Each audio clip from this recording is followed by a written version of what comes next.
Live to tape.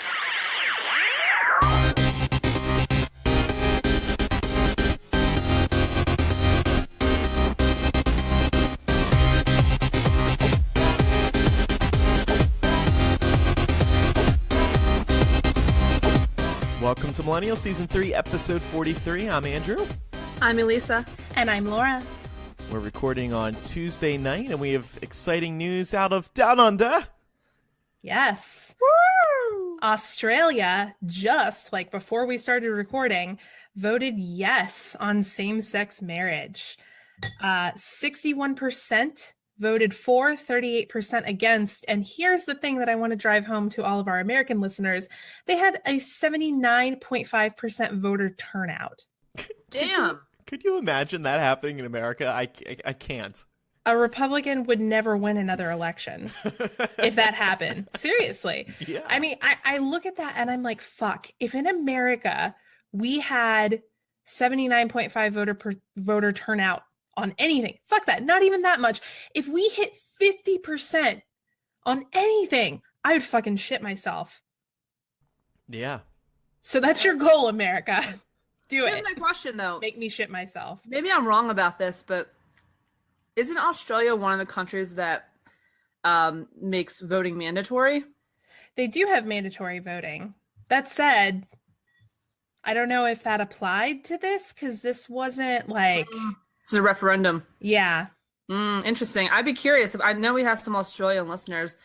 Write us and tell us whether or not it was required that you vote on this. I'd be really curious about that.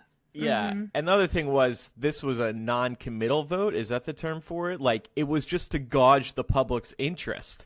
Oh, yeah, that's right. You are correct. Which is so stupid. They were delaying making a decision, so they decided to kick the can down the alley. That's that the saying?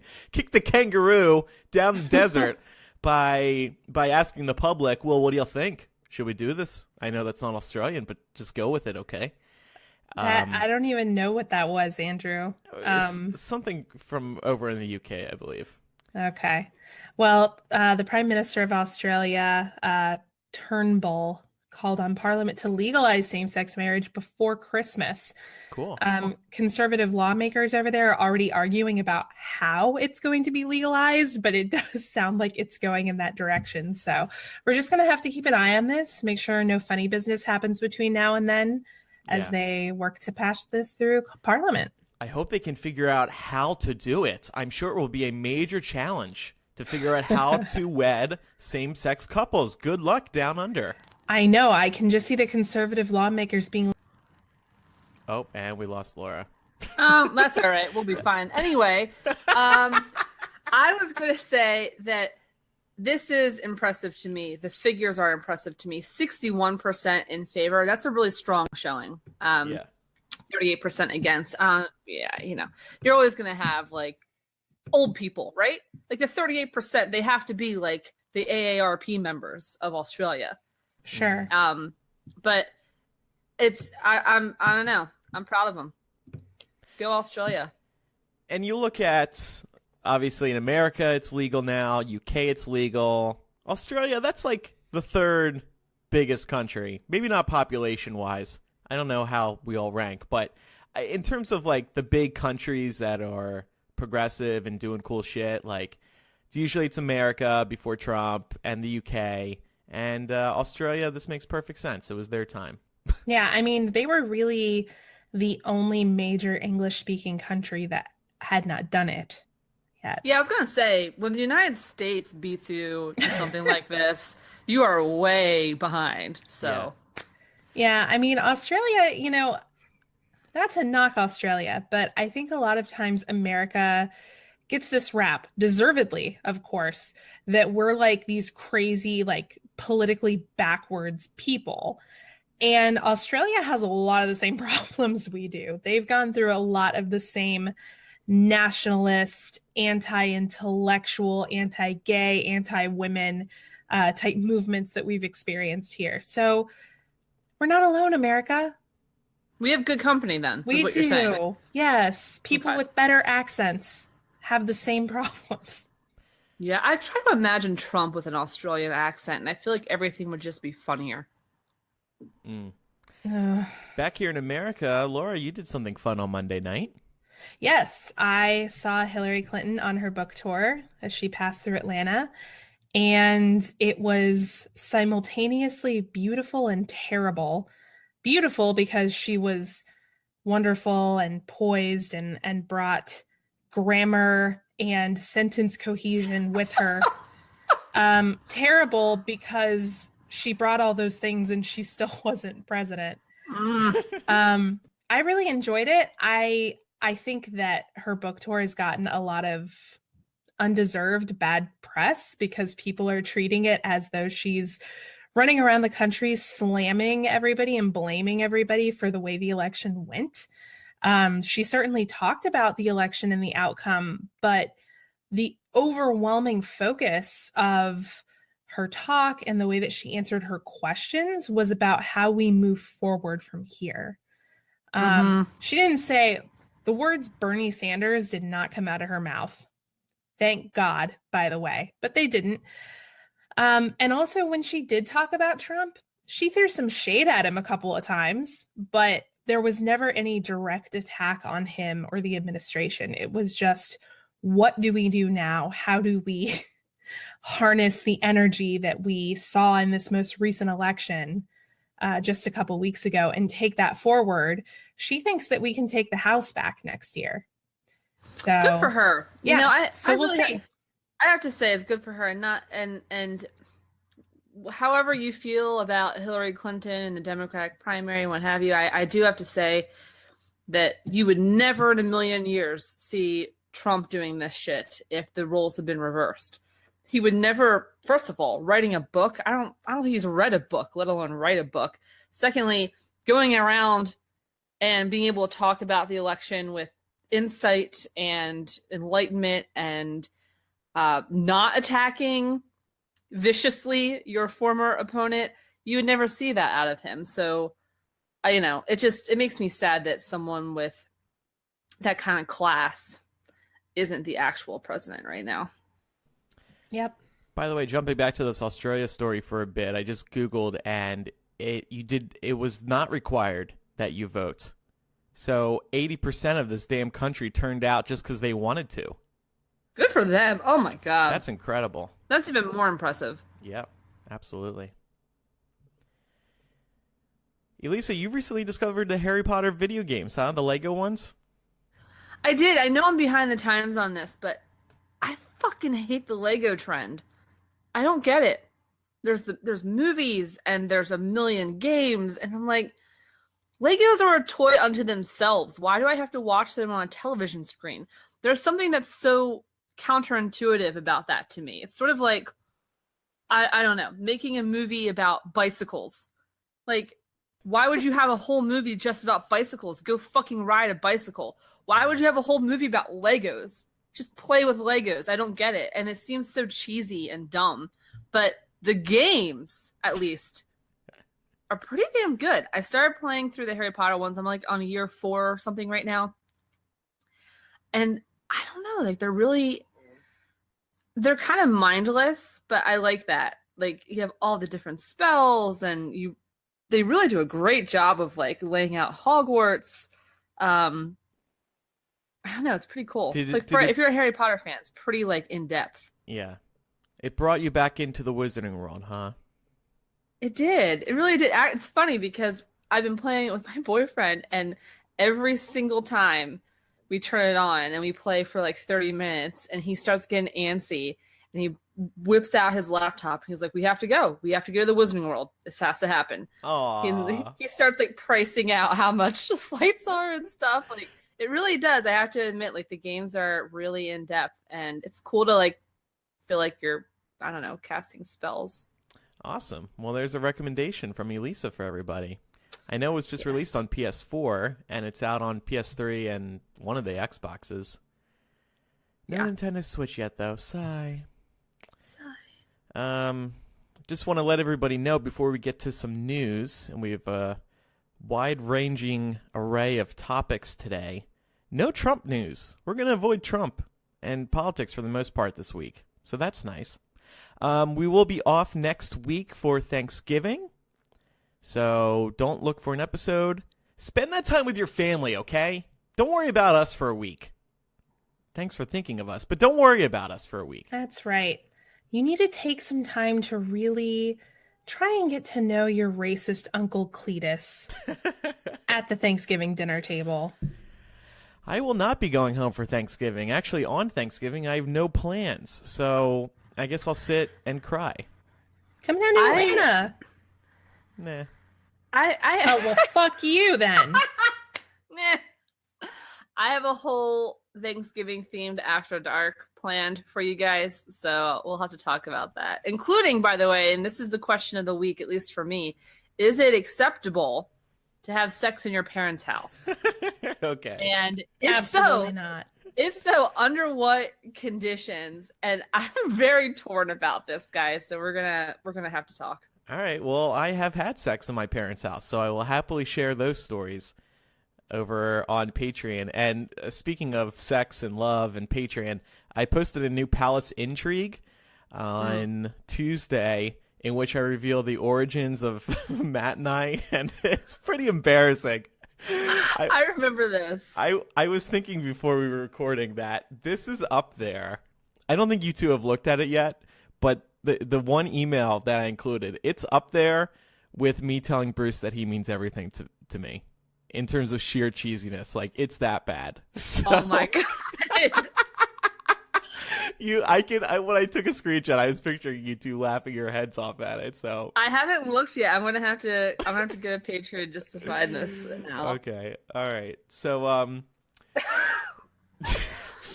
don't know how we transition from that. there is no way. All we can do is say changing gears now, as they say on the morning shows. Yeah. So go ahead, get us depressed. Yeah, this is more than depressing. This is terrifying to me. So just this past week, 60,000 people gathered in Warsaw, Poland to protest human decency, I suppose. They were carrying signs that said clean blood, white Europe, and they were gathering on Poland's Independence Day. Now, this movement, this nationalist racist movement, started with a group called All Polish Youth, rather. And back in 2010, they started gathering every November 11th, which is Poland's Independence Day, in Warsaw, and they were just a few hundred people, just a few hundred assholes who hated anyone who wasn't white. Literal Nazis, by the way. They also carried signs this week that said Sieg Heil. And they started back in 2010 just as a relatively small group, a few hundred people who were just trying to take all the fun and joy out of Poland's Independence Day. Well, 7 years later, now they are 60,000 strong. They marched throughout the streets of Warsaw, chanting, carrying signs, also lighting up a bunch of like red fireworks and torches, I guess to sort of signify. Apparently, the reports have been that the idea is to signify that blood must be spilt in order to achieve clean blood, which is scary shit. And, they disperse at the end of the day, but obviously they're still there. They're still out there. And the idea that there's 60,000 of them is insane. And this is what, by the way, Poland's foreign minister had to say on Monday about it. He said, quote, the day was a great celebration of Poles, differing in their views, but united around the common values of freedom and loyalty to an independent homeland. What a cop-out. You gotta be fucking kidding me. What a cop-out. Like, you just had 60,000 literal Nazis march through a town and a country where the Nazis, by the way, committed some of their most egregious and horrifying acts. And that's your response? Yeah, we differ in our views, but we're united around freedom and loyalty. What? What kind of response is that? Yeah, I mean, they literally had a deluxe version tiki torch party. Yeah, basically. Like, so here's something that occurred to me while you were describing this, Elisa, and just, how quickly their numbers have grown over the last 7 years. I wonder, just based on the activities we've seen from the Russians and what we know about them, is it possible that the Russians have been stoking this group? I think it's, I mean, I don't know that, but I think it's entirely possible. And it is worth noting that, you know, obviously Russia has a long and sordid history of trying to influence European nations' elections far before they tried to fuck with ours. So it's not out of the realm of possibility that Russia would try to stoke this sort of sentiment there, just as they did here. Also, it should be worth noting the 60,000 people who turned up on November 11th this week were not all Polish. They actually came from across Europe. So I don't want to make it seem like, you know, it's Poland and only Poland who's sort of breeding this incessant fucked up Nazism. These 60,000 people came from across the European continent, which that doesn't make me feel any better, but I didn't want to make it seem like it was just the Poles. Yeah. But I don't know where my question for you guys is, and I don't think that there's an easy or even correct answer, but where did this come from? You know, it's easier for me to analyze my own country, obviously, since I live here and I see the cultural shifts. But I don't understand where this comes from, and particularly in these numbers. I accept the fact there's always going to be bigoted, anti-Semitic, racist assholes no matter what we do, always. But to see this many of them and to see how overtly violent they were willing to be. I mean, I think it was only like 45 people were actually arrested for destruction of property and violence. But the fact that they're carrying red torches to signify blood, the fact that their go-to chant was clean blood. Am I the only person who's thinking of like Pure Bloods and like the fucking like Harry Potter, like actual like murder and genocide? That's what they're promoting here. Yeah. And I don't understand, at least in Poland, where this is coming from. This is a country that has a history with the Nazis, a very fucking bad one. And how could they forget so quickly? How could anyone in Europe forget so quickly? You know, I think it's a lot of things. And I think to a certain degree, the West is kind of going through this pro-nationalism period in our history, because we're seeing it across Europe. We've seen it in Australia on occasion, and of course here in the States. I think some of it can be linked to globalization and people's dissatisfaction with that. I think some of it is economical, a lack of opportunities, high unemployment rates. And I also think a lot of the time it tends to boil down to white men who are seeing the tides, especially white straight men, who are seeing that the tides are changing and that we live in a changing world. And I think that scares them. Yeah. But yeah, the question of how do these people organize, I mean, that's something people will be looking at and wondering how they can organize these types of numbers, maybe here in America or elsewhere, because like you were getting at, Elisa, this is a huge number of people, and the country must have known that this was coming. You can't organize this many people quietly, I don't think.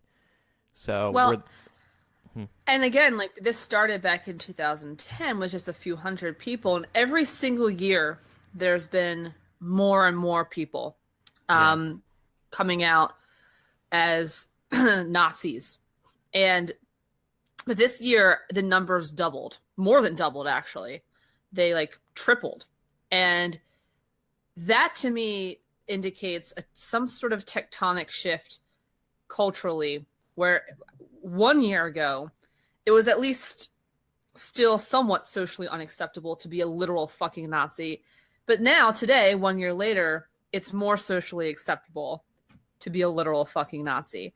And I can't pinpoint exactly where that shift originated, but I think Laura's probably right.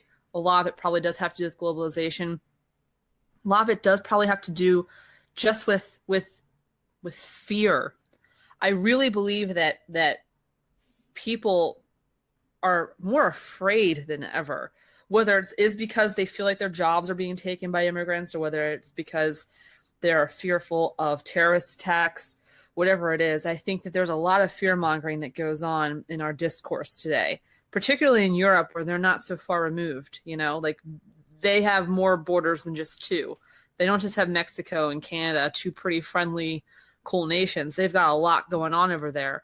And so when you have that many borders, you know, I feel like there's a greater sense of imminent intrusion culturally, you know, like a culture creep, people taking over somehow. But I'd be really curious if there's any Polish or just European listeners who have any thoughts on this. What was it like over there this week? Was this being reported? Are people talking about this? Are people as frightened as I would be if this were happening over here? Yeah, you were freaking out to us privately. This is fucked up. Like, you know, again, if I'm like walking down the street and I see like 50 idiots outside a Walmart parking lot with signs, I'm gonna laugh at them, you know. Right. But when I see thousands of them, I'm like, well, all right, shit is real. And regardless of how, we can spend all day, I think, analyzing why this has happened and why it's happened now. But regardless of what the answer is, I think the real question has to be, how do we stop this from growing? Because if it's tripled just in the past year, if the number of people who are willing to come out as a Nazi has tripled in the past year, where the fuck are we going to be next year? Yeah. And how do we stop it? Yeah, I mean, we really cannot ignore the role that electing a literal fucking Nazi as president of the United States has to have played on this, because you have the leader of the free world who is speaking their language. I mean, he's not just emboldening people here in the States, he's emboldening these fuckers everywhere. So I think that's got to have something to do with it. I think the fact that Germany has also put some literal fucking Nazis in positions of power in the last year is part of it as well. It's not a change that we're just seeing here in the United States. And I think the only way that we can combat this is to keep pushing the momentum about how angry people are that this is happening, and making sure that we are turning out to fucking vote and kick these people out. Yeah. Because if you open the door just a little bit and give them enough room, they're going to burst in and take everything, because that's what Nazis fucking do. And maybe, you know, there's only really one way ultimately to put them back in their place, and that is to show up in greater numbers. You have to show up, you know, whether it's in Charlottesville and you have those folks, those Nazis down there marching on the streets, you know, people in and around that state have to show up, and they have to show up in far greater numbers than the white supremacists. And I would say the same thing of Poland or anywhere else. Poland, you got to show the fuck up. You've got to show up when you know they're coming. Every November 11th, they're out there. You know they're coming. Show up. Be bigger. Be louder. These are small people.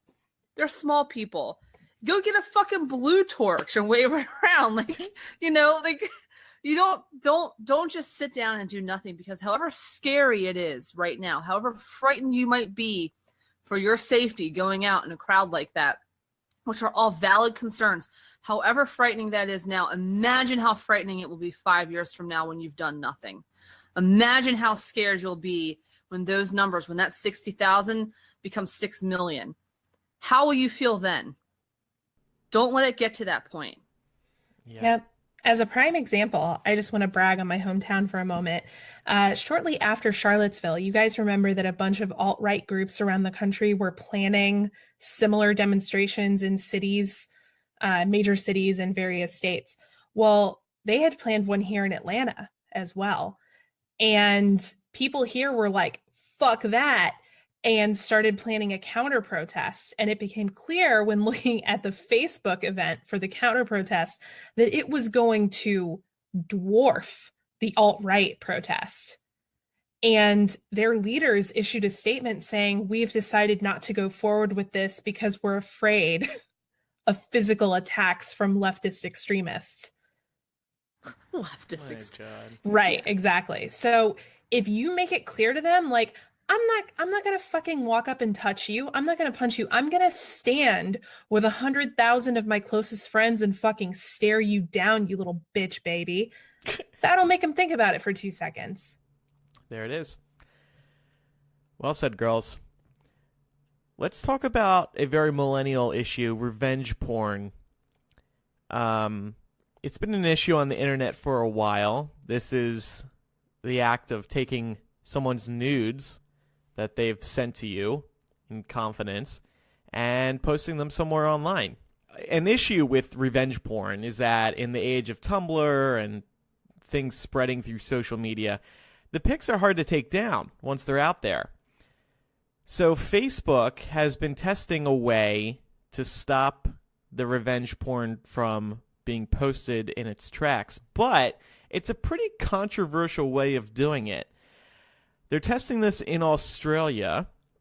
How it works basically is you have to send them your nudes in advance for them to block the nudes from being posted in the future. Yes, so here's how it works. A user has to decide to upload the image or video that they fear is going to be used. So you only send them the specific ones that you think may be released online.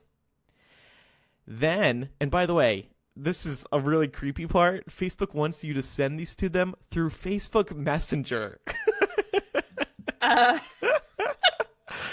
So they admit that this is a risk that's built in, uploading them in advance, but they think it works better than doing nothing at all. So once they have these photos, a member, a human being of Facebook's community operations team reviews the images and then hashes it. And by hashing it, they're creating a digital fossil, a digital footprint, so to speak, where they have this digital code that represents that image. And then they delete the real photo. So then, now that they have this fingerprint, they will be able to keep track of when this photo is uploaded to Facebook. So, again, they're just testing this in Australia. This hasn't gone live worldwide. It's just the thing that's worth discussing here is, do we want to upload our nude pics in advance to prevent them from being shared online? So I don't take nudes. Of course, that's the number one way to avoid revenge porn. Yep. Or I mean, like, if you do, don't take them on your phone. You know what I mean? Like, go old school. Go buy a Polaroid. What? And then what would you do with the nudes on Polaroid? Give them to whoever you want to give them to. Isn't that the point of taking them? That is so stupid. Hand them out like Christmas presents? Well, no, I'm not, saying that you give them out to people, Andrew. I don't know how many people you send your nudes to. But I'm saying, like, if you want to take a picture like that, I'm assuming it's to give it to somebody. Like, do people actually take nudes and not send them to someone they want to see it? Yeah, digitally for fun, just for like a quick evening digital hookup, so to speak. Not for like framing on a wall or something. Well, no, I'm not talking about that. I'm just saying, like, to me, I don't understand the culture of taking nudes anyway. Yeah. So I'm like, to me, I assume if you're taking a nude picture, it's to give to somebody. Right. And I guess to me, I'm like thinking, oh, maybe you want to give it to someone special. Yeah. Yeah. Well, yeah, you snap it to somebody special, I guess. I've just never considered, hey, baby, I took a picture, a special photo I want you to have. How do you think they did it before 2007? Send them over email. That's what I used to do. Oh, my God. So, yes. So as I just confirmed, I've definitely taken nude photos, but I would feel uncomfortable uploading them to Facebook in advance, especially through something like Messenger, something that I message my mom in, and, you know, other friends and family. Like, that's just weird. I think this is probably the best way to do it. Facebook did say that they were considering having humans review the photos, blurred out versions of the photos, but for whatever reason, they thought that they would be making mistakes if the dicks were blurred. But I don't know. I think it's probably easy to tell if a dick or a punani are a dick or punani, even through a blur. Elisa, how do you feel? Would you be comfortable with this? Probably not. No. I can't say that I would. I don't. I'm sort of with Laura. I don't entirely understand the whole nude, like taking pictures of yourself. But I will say this: I don't get it. As in, like it. I mean, I don't know. It's not something that like is my go-to thing. You know what I mean? But I will say that I understand why people do it, because guys in particular get very hot and bothered by that sort of thing. So I think maybe it's not, you don't always do it for yourself. Sometimes you do it because your partner, particularly like a straight dude, is all about that shit. And so it's, you know, sometimes it's like that. But I would not send my shit to Facebook under any circumstances, though. Yeah. I don't trust that person. Yeah. I don't trust that person. I have like, why don't people just like not include their face in it? Isn't that like a pretty easy fail-safe? That is a good method. Yes. Like, I mean, yeah, just don't include any identifying parts. Like, junk is junk. Like, no one except for the people you slept with would even be able to know that it's your junk. Just take a picture of your junk. Yeah. Yeah, you're right. You're right. One time I did that accident and I sent a picture on Grindr, and then I realized after that I left my millennial shirt in the background. I was like, oh, fuck, he's going to figure out what I do now. Oh, so embarrassing. No, not only that, our listeners are going to be like, ooh. He replied, please clap, with a wink. I'm kidding. This never happened. Please fuck. So I agree with Elisa's idea. No picture. No, don't include your face in the nudes. That's definitely one of the better ways to do it. No other identifying factors. And also, I find Snapchat to be a very good way to send nude photographs because you know when the person has seen it. You also know when they have screenshotted it. So you could feel comforted knowing that they didn't actually take a picture of it, unless of course they become psychotic and take a photo of their own screen so you can't tell that you took the photo. Something I definitely have never done before. I am not crazy. But I mean, if somebody's going to take your picture and use it as revenge porn, why does that seem so unlikely that they would do that? No, yeah, I know. You're right. Anyway, I doubt this will go worldwide. I think this would be a PR nightmare for Facebook if they were to roll this out to America and other countries. It just would not be a good look for them. What a great job, though. Like, I was going to say. Yeah, someone at Facebook has a great fucking gig. They're getting paid benefits. Someone is getting health care and paid vacation days to sit around and look at nudes all day. That is a sweet gig. Hey, Tony, come over and look at this one. Give this rack a 9. Yeah, bro. Yeah. Well, and what's going to stop the Facebook employees from, like, snapping pictures of what they're seeing? Yeah, that's a good point as well. You just don't know. TSA employees used to do it when they could see you naked. Well, can't they still, or do they blur out your junk now? It's basically now it's just an outline of a very generic body. Mm-hmm. And if anything comes up in the scan, a red X will show where on the body it is. Okay. Those things never bother me. Did those things ever bother you? Like, I really don't care if a stranger is looking at my naked body for 5 seconds in the airport. No, I mean, I would usually just walk out of the scanner and say you're welcome. I'm just kidding. I didn't.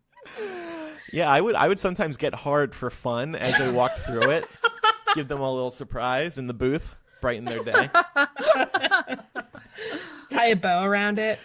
One time they saw that there was something down in my ankle when I went through the scanner, and they patted me down, and a piece of poop fell out. That was embarrassing. Is that true? Flashbacks to high school. Yeah. I don't believe that.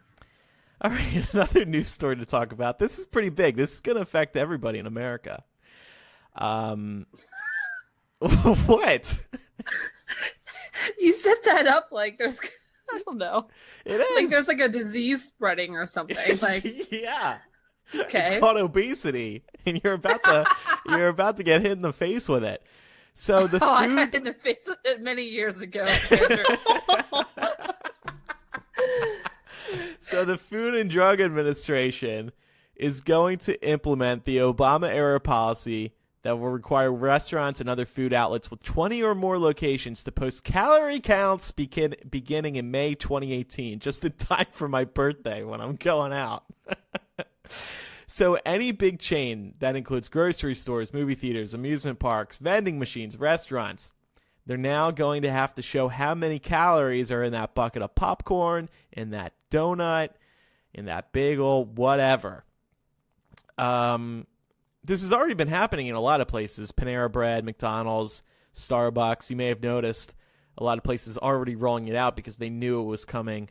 I know New York City was the first city to actually do this back in 2008, and California, the state on a whole, followed in 2009. So as somebody who lived there for many years during this law, I did get accustomed to it. My question for you two is it going to change? Is it going to affect what you choose when you go out to eat? Yes. No. All right, both of you explain. This is a game changer for me, at least, because I was that person who tried like 10 different ways to diet, 10 different ways to lose weight. The only time I ever actually lost substantial weight was when I just counted calories. Good old fashioned calorie fucking counting. That was it. And I lost a shitload of weight. I lost like 70 pounds. And it really, really just actually works. By the way, it doesn't even matter what the calories are. You could have 1,200 calories a day of ice cream or 1,200 calories a day of fruits and veggies. It doesn't matter. It's just 1,200 calories and you will lose the weight either way. So that's what I did. And I lost a ton of weight. Of course, I gained it all back like 2 years ago. So I'm in the process now. Oh, please. I know, I really did. Well, I gained most of it back. I'd say I gained probably like 50 of the 70 back. And I blame most of it on my boyfriend, by the way, because he takes me out all the fucking time and just shoves food in my face. And he knows that's like my weakness. So he and I have been dieting lately. It's like a group effort now. And I've been on it for about a month and a half. I've only lost like 5.5 pounds so far, but I'm working on it. And this is a game changer because when I go out to like the movie theater, for example, I just want a small little popcorn. I don't need a lot. I have no idea what I'm about to put in my mouth. So I just don't eat anything. And it kind of makes living miserable. It makes it so that you only have two options in life if there's not calories posted everywhere. You either are going to be a fucking fat ass forever, which was the path I was heading down, or you're going to be fucking miserable forever because you're always denying yourself. But when calories are posted, you can find a comfortable middle ground where I can actually indulge and know what I'm indulging in. And so I'm not miserable and I'm not going to be forever fat. And Laura, why is this not going to change things for you? Because when I'm eating out, which is happening a lot less for me now, it's still happening more than I would like for it to, but I'm trying to cut back on that. I try to just let myself have whatever I want so that I can satisfy any cravings that I might have. And in my day-to-day life, when I'm cooking for myself, I cook pretty healthy. So I just sort of let myself have a pass when it comes to eating out, and try not to sweat it. And I mean, if I have something that I know is particularly egregious, I'll try to just make sure that my next meal is as lean as possible. Yeah. And I think that's part of the fun of going out. It's an experience. You get to try new things. You get to try large things. Yeah. things that are unhealthy but give you a lot of pleasure because they damn good. And the reason I do like this is because sometimes you like open up the Applebee's menu or Chili's or whatever, and you look at the calorie counts, and you're like, holy fuck, there's 2,000 calories in that? Like, there's an absurd amount of calories in things where there shouldn't be that many calories. And that's when I put my foot down. I'm like, if I'm going to have that many calories, I want the meal to be pretty big. Exactly. So I'm the same way. It really, the first time I did, like, I lost all my weight a while ago, it opened my eyes to how many calories are in dumb things. Right. And I had the same mentality, Andrew. I was like, Christ, there's 1,500 calories in 4 of those cookies. Fuck that. If I am going to consume 1,500 calories of something, it will be a bucket of mashed potatoes.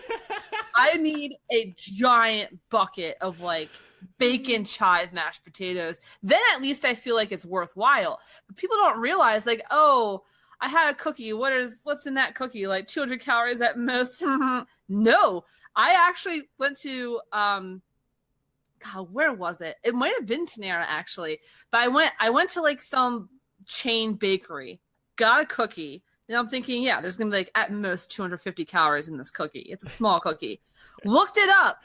460. Yeah. In one cookie. That is by the way, that is 25% of your entire day in a single cookie. That takes 5 seconds to eat. It takes 5 seconds to eat, but you have to run like 3 hours to get rid of that. It's not worth it. I'm just lazy. I am so with you on all that. So Americans, get ready. May 2018 is when this should be enacted by. It's definitely changed the choices that I've made eating out. It is a little stressful sometimes when you really want something, then you see those calorie counts and you're like, oh, why? Yeah. But I think Americans should be informed when they go out to eat. And I hope there's no fucking pushback from Republicans or some shit being like, oh, we don't need to show the calories. Like, I'm fearful that like some big restaurant chains will go to Congress and ask to delay this or something, because this probably will hurt some sales. Yeah, probably. Yeah, Trump's not going to like this because all he eats is fast food. Yeah. The thing is, if you don't care, and I do agree with what Laura was saying. Sometimes you do have to just treat yourself and like not give a shit. Like for your own mental health needs, you need to not care sometimes. But you just don't look. Like, I'm just not going to look. Yeah. I'll just ignore it. Yeah, well, and I mean, I want to be aware. I'm just saying that it's not going to necessarily make me not choose something just because I know that I can, like, with that knowledge, I can then make another choice to help offset all of the extra calories I consumed, when I got onion rings. Right. Or maybe instead of taking the elevator, I'll take the stairs back to the car. Right. I won't, but I could. Exactly. What I've noticed is with dieting for me is I am too lazy to exercise. It just is not going to happen. I would rather go through the pain of being hungry than go through the pain of being on a treadmill. So for me, it's that I just don't eat something. People are like, oh, well, you want to eat out tonight? Well, I'll just go to the gym for an hour or two. I'm like, no, I'll just not fucking eat. That is way lesser of an evil. Yeah. I've been really lucky recently. My building has a gym, a little gym, but it does the job. Right within the building, 4 floors down from me. And I used to go like 5-6 days a week, but now I'm basically going every day just because it's so easy to get down there. And I get a high off of working out. I love listening to music and pumping. Huh? No, I just get a high. That's wonderful, Andrew. I could use some of that enthusiasm. I go to the gym and think, well, that was a half-mile walk. I'm done. And I turn back around. Shefali, who's listening live over at patreon.com/millennial, she says this also might force restaurants to exercise portion control. American portions are huge. Of course, if they don't lower the prices to reflect the portion cuts, this would anger their customers, so I don't know if it's plausible. That's a good point as well. Or maybe it'll encourage them to start cooking more responsibly. Like, I feel like oftentimes all of these extra calories in food at restaurants come from just like stupid cooking choices, like the kinds of oil that they're using. And it's like, maybe if you make some really basic recipe changes, you can cut down on this. Exactly. I agree. All right, let's move on to some nerd news now. I can't wait to hear Elisa's thoughts on this in particular. Elisa, we found out the other day that Amazon has acquired the television rights to The Lord of the Rings. Now, Deadline is reporting that they probably paid close to $250 million just for the rights. Now they have to actually make the television. And these episodes are going to be so expensive if they wanted to live up to Game of Thrones and, of course, the original Lord of the Rings movies. Notably, they have made a multi-season commitment, which also includes a potential spin-off series, and this is going to take place prior to what happens in the Fellowship of the Ring, apparently. But I would assume it's going to lead into Fellowship and continue from there. Yeah. I'm really, I don't know. I've been trying to be very measured about this because I want to keep an open mind. And I've been wrong about things like this before, like, with the Legos games. So, but my initial reaction was horror. And I'm still trying to beat that back, if I'm being honest with you, because here's the bottom line. There's nothing they could possibly do. There is nothing they could possibly do to make something better than Peter Jackson's movies. Nothing. So the best case scenario, the only thing we can possibly hope for is mediocrity and something that is just gonna be okay and worth watching when you have the time, and that's cool. That is the best case scenario, and they just spent $250 million on the rights to mediocrity, and I can't get past that.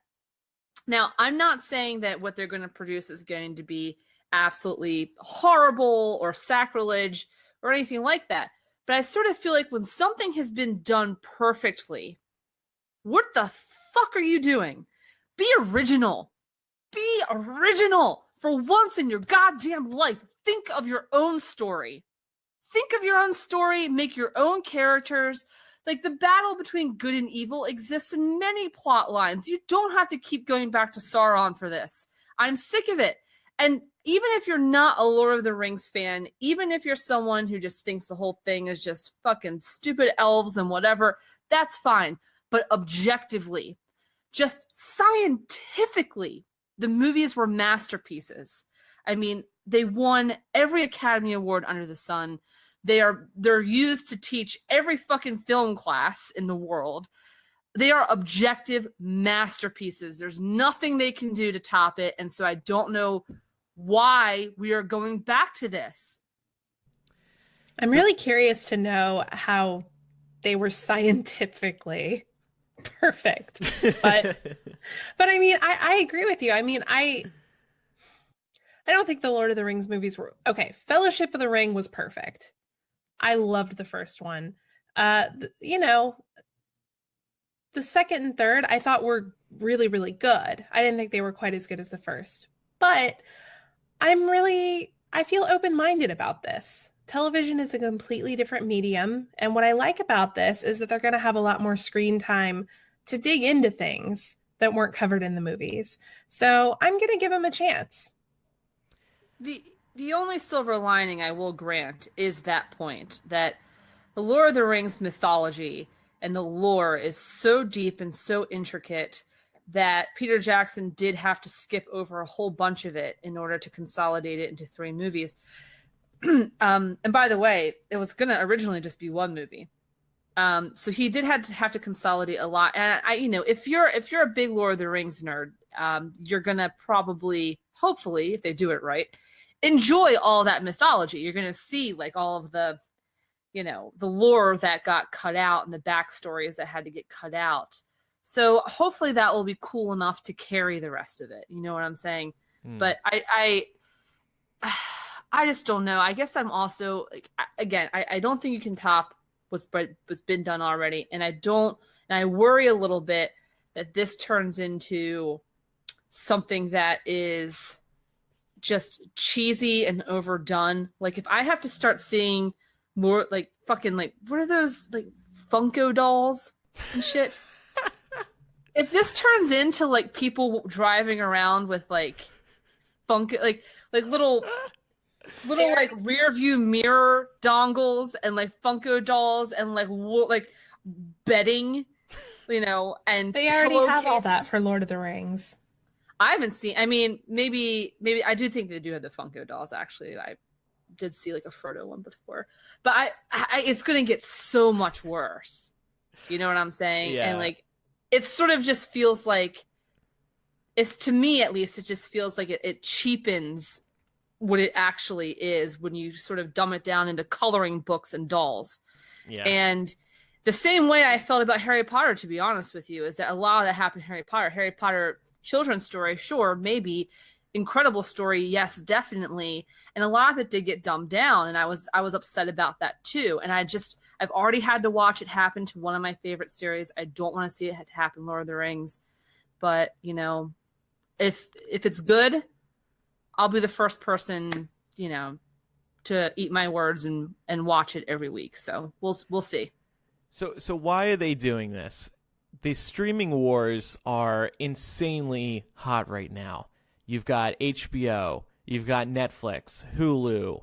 Apple is trying to get into the streaming game. CBS is in the streaming game now with their Star Trek show.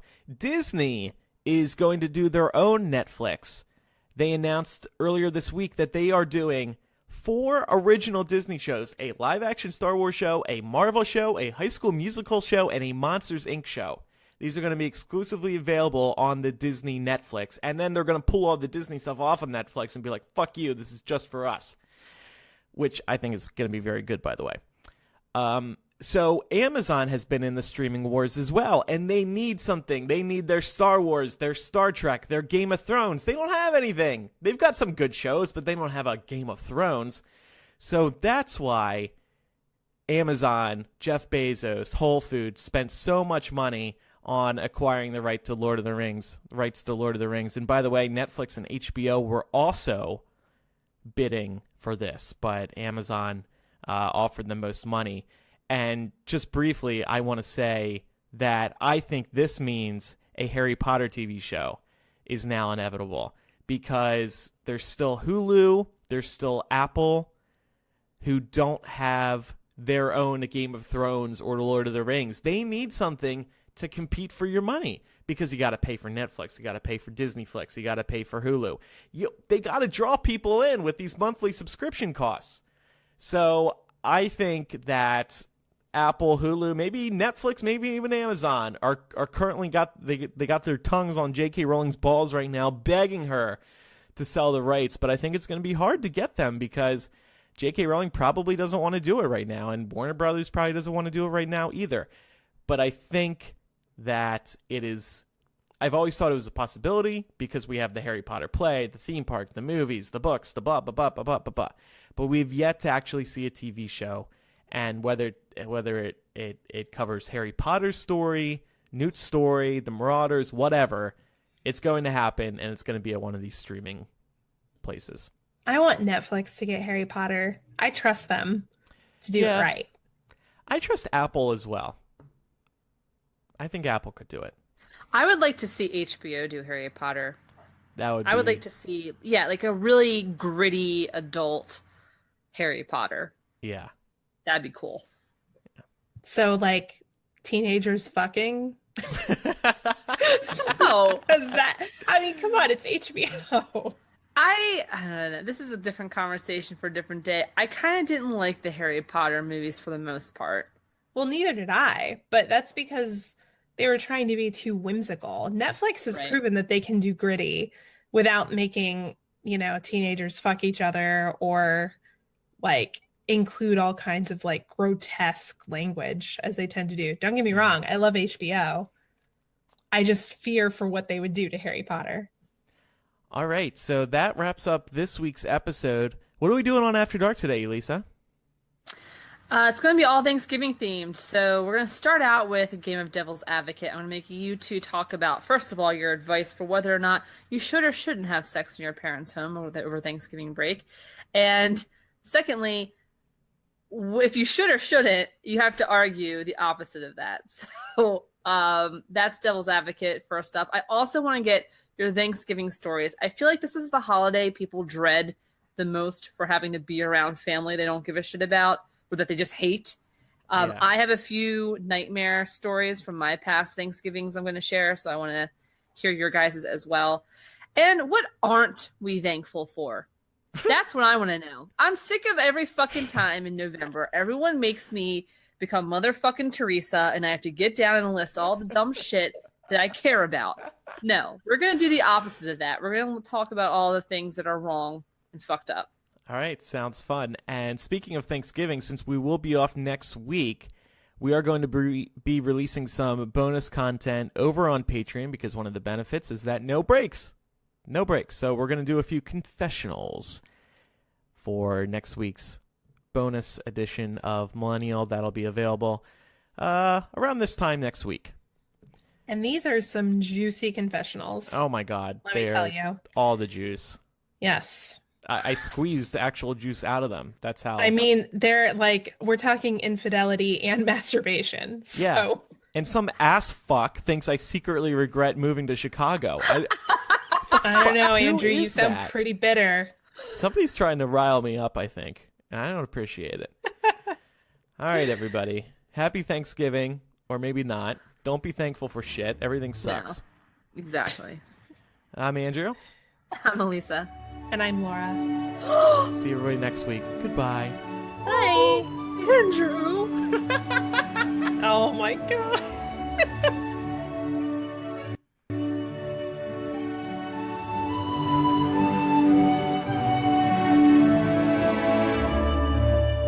We're going on an adventure to Amazon.